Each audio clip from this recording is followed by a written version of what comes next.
I was 4 years old when I saw the Karate Kid 1, and I told my mom that I wanted to do that, so I got to start training right then. And very early on I got into competitions. So I fell in love with the sport martial art aspect of it and traveled around all over the world really as far as that's concerned, competing in tournaments. And it was at one of those tournaments that I met my husband, who had the passion to open up a studio.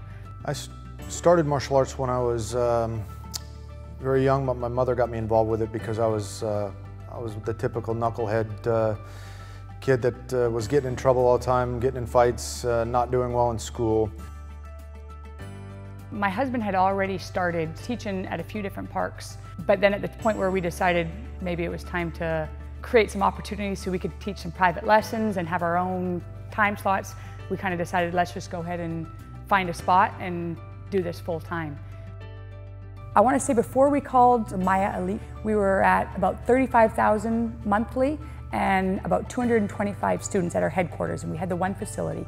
And then we called and we had our, our free talk actually with Mr. Flame, and he was great and passed us on to Mr. Metzger because he understood that we had the goal to multiply and to create a little bit more freedom for ourselves. So we are now at just under 1,000 students. Our headquarters at first location is at 80,000 a month, and our second location, which we opened 2 years ago, with a lot of assistance from Mr. Metzger along the way, is just a little over 20,000 at this time. And then here's our third location.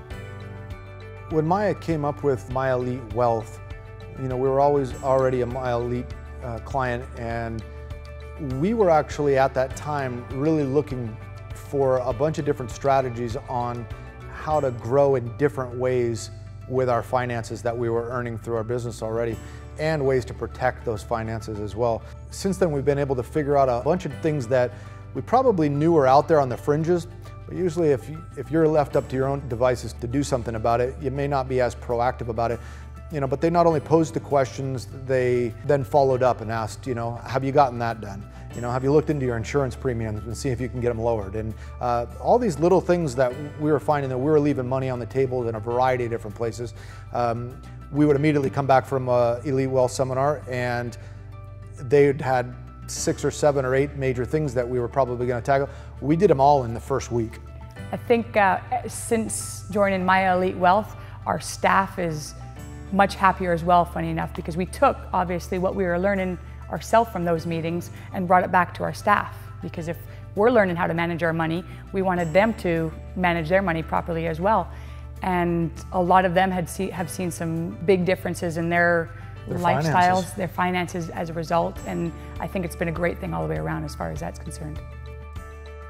There is a big difference between a get to and a got to, and we are evolving into the get to stage of life opposed to the got to. And we spent a lot of years, I got to get up at 6 a.m. and go teach a kickboxing class. I got to go stay late at night on a Saturday night to facilitate a test.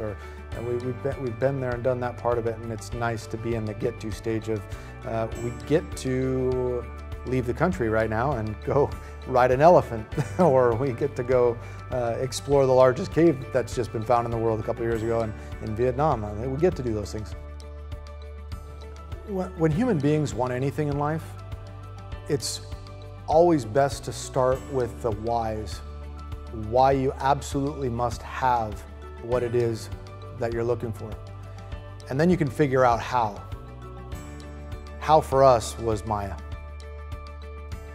I know we put off going to any type of martial art business for a while. Again, more because of what our perception was, that it was going to turn into all about money and not about the art, or all about quantities and not about quality. These were some of our sincere fears. But looking back, I wish we'd done this 10 years before, because we have made such a bigger impact on our communities running it how we run it now, and we've been able to do so much more from joining. And I think I would strongly encourage everybody and anybody to just stop waiting and get on board.